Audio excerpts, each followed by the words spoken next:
છો Gujarat bulletin news. હવે જોઈએ અગત્યના સમાચાર. સુરેન્દ્રનગર એલસીબી દ્વારા મોટરસાઇકલ ચોરીના ગુનાઓ ઉકેલાયા.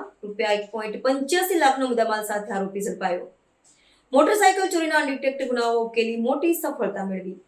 સુરેન્દ્રનગર લોકલ ક્રાઇમ બ્રાન્ચે રાજકોટ શહેરના આજીડેમ પોલીસ સ્ટેશન હદમાં આવેલા મોટરસાઇકલ ચોરીના અનડિટેક્ટ ગુનાઓને ઉકેલી મોટી સફળતા મેળવી છે. જિલ્લા પોલીસ અધિક્ષક શ્રી પ્રેમસુખ ડેલુના માર્ગદર્શન હેઠળ એલસીબી ઇન્સ્પેક્ટર શ્રી જે જાડેજા, પીએસઆઈ શ્રી જે પઠાણ તથા પેરોલ ફ્લો સ્કોડ પીએસઆઈ આર.એચ. ઝાલાની આગેવાનીમાં અલગ અલગ ટીમો બનાવી ચોરીના ગુનાઓને ડિટેક્ટ કરવા અસરકારક કામગીરી હાથ ધરવામાં આવી હતી.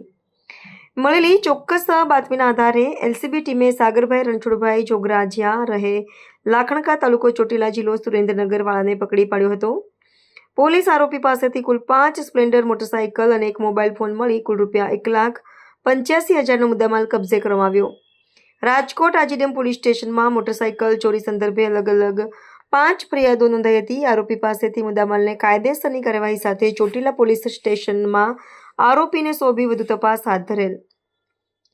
પોલીસ ઇન્સ્પેક્ટર શ્રી જે Jadeja, PSI Shri J Pathan, PSI parole furlough squad Shri R H. Zala, police head constable Pravinbhai Kola, Devrajbhai Jograjiya, Bhupatsinh Rathod, police constable Kuldeepbhai Boricha, Vajabhai Saniya, Mehulbhai Makwana સહિત સુરેન્દ્રનગર એલસીબીની ટીમે આરોપીને પકડી મોટરસાઇકલ ચોરીનો ભેદ ઉકેલી કાઢ્યો.